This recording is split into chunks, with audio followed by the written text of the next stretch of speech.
Hallo zusammen, herzlich willkommen zurück zu meinem Video. Heute möchte ich euch die Geschichte eines Feiertags erzählen, der in Amerika sehr beliebt ist und große Aufmerksamkeit bekommt. Thanksgiving, also das Erntedankfest. Für viele Menschen bedeutet dieser Tag Familien, die sich um einen großen Tisch versammeln, Lachen, leckeres Essen und warme gemeinsame Momente. Auf dem Tisch stehen meistens gebratener Truthahn, Kürbiskuchen und viele andere köstliche Gerichte. Aber eigentlich besteht Thanksgiving nicht nur aus Essen. Hinter diesem Tag steckt eine lange, schwierige und sehr interessante Geschichte. Lasst uns gemeinsam etwa 400 Jahre in die Vergangenheit reisen. Am Anfang des 17. Jahrhunderts war das Leben für viele Menschen in England nicht besonders einfach. Vor allem in religiösen Fragen gab es großen Druck. Der König verlangte, dass jeder zur gleichen Kirche gehörte und auf die gleiche Weise betete. Menschen mit anderen Überzeugungen wurden mit schweren Strafen, Geldstrafen oder sogar Gefängnis bestraft. Genau in dieser Zeit entstand eine Gruppe von Menschen. Heute kennen wir sie als Pilger.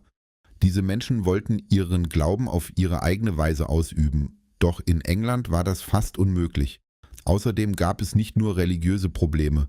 Es war schwer, Arbeit zu finden, Land war knapp und viele Familien lebten in Armut. In genau dieser Zeit begann man von einem neuen Ort zu sprechen, einem Ort weit entfernt, der Neue Welt genannt wurde. Die Geschichten über diesen Ort machten vielen Menschen Hoffnung. Große Wälder, freies Land und die Chance auf einen neuen Anfang. Schließlich trafen die Pilger eine sehr große Entscheidung.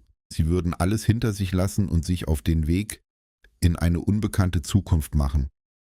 Im Jahr 1620 bestiegen etwa 102 Menschen ein kleines Schiff namens Mayflower. Dieses Schiff war eigentlich nicht für lange Reisen über den Ozean gebaut, aber sie hatten keine andere Wahl. Die Reise dauerte 66 Tage. Das Leben auf dem Schiff war sehr schwierig.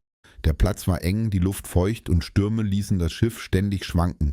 Viele Menschen litten unter Seekrankheit und einige wurden krank.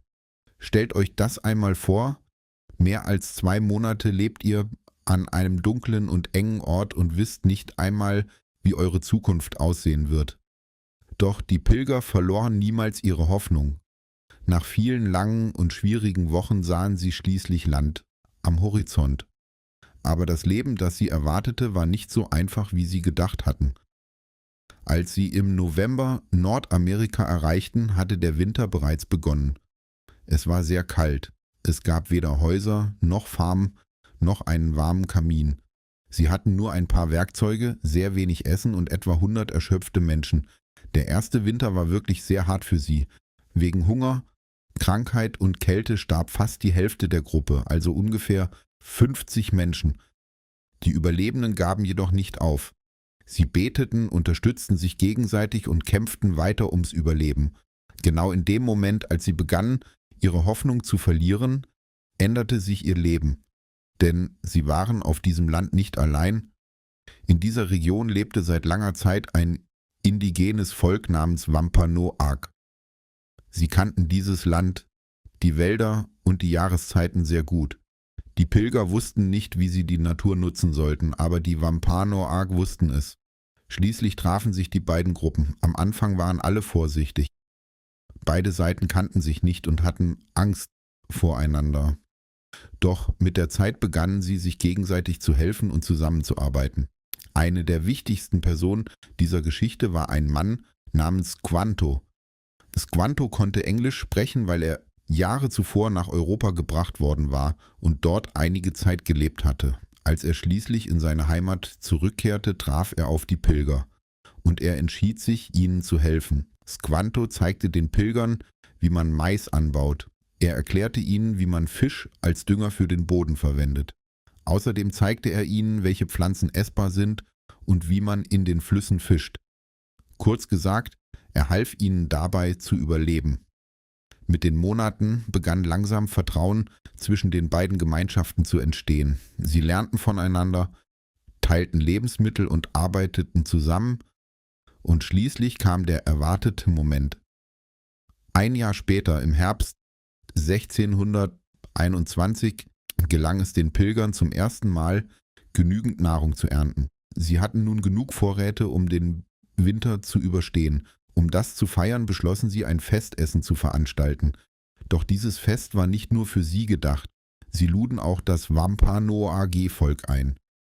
So fand das Fest statt, das später als erstes Thanksgiving in die Geschichte einging. Diese Feier dauerte etwa 3 Tage. Ungefähr 90 Wampanoag kamen und brachten Wild wie zum Beispiel Hirschfleisch mit. Die Pilger bereiteten Mais, Bohnen, Kürbis, Früchte, Hortee und gejagte Vögel zu. Es gab noch keine Öfen, keine Kochbücher und keine Kuchen wie heute. Das Essen wurde über offenem Feuer gekocht. Doch eigentlich war das Wichtigste nicht das Essen. Das Wichtigste war, dass 2 unterschiedliche Völker am selben Tisch saßen und Zeit miteinander verbrachten. An diesem Tag spielten die Menschen zusammen Spiele, veranstalteten Wettkämpfe, unterhielten sich und hatten Spaß.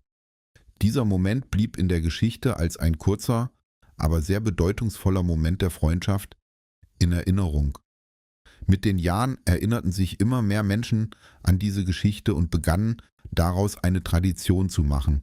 In verschiedenen Regionen wurden kleine Thanksgiving-Feiern organisiert. Doch lange Zeit gab es kein offizielles Datum für diesen Feiertag.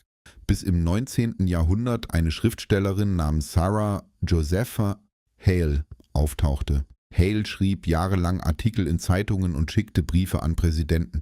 Ihr Ziel war ganz einfach, ganz Amerika sollte Thanksgiving am gleichen Tag feiern. Schließlich im Jahr 1863, während des amerikanischen Bürgerkriegs, akzeptierte Präsident Abraham Lincoln diese Idee. Er erklärte den letzten Donnerstag im November zum nationalen Thanksgiving-Feiertag. Seit diesem Tag wurde Thanksgiving zu einem der wichtigsten Feiertage in den Vereinigten Staaten. Heute verbringen viele Menschen diesen Tag mit ihren Familien, essen gemeinsam, schauen Football, verfolgen Paraden und danken vor allem für die schönen Dinge in ihrem Leben. Einige Menschen nutzen diesen Tag auch, um anderen zu helfen. Sie engagieren sich freiwillig, verteilen Essen an Bedürftige oder spenden. Denn die wichtigste Botschaft von Thanksgiving ist eigentlich ganz einfach. Einen Moment innehalten und dankbar sein für das, was man hat. So begann also die Geschichte von Thanksgiving mit einer schwierigen Reise, einer unerwarteten Freundschaft und einer gemeinsam geteilten Mahlzeit. Und vielleicht ist das der Grund, warum Menschen diesen Tag auch nach Hunderten von Jahren noch feiern. Damit sind wir am Ende der heutigen Episode angekommen. Ich hoffe, diese Geschichte war für euch nicht nur eine historische Erzählung, sondern auch eine kleine Erinnerung. Manchmal sollten wir im Leben kurz innehalten, auf das schauen, was wir haben, Gott für seine Gaben danken und gleichzeitig nicht vergessen, anderen Menschen zu helfen. Bis zum nächsten Mal. Vergesst nicht, lieber das Video zu liken und einen Kommentar zu hinterlassen.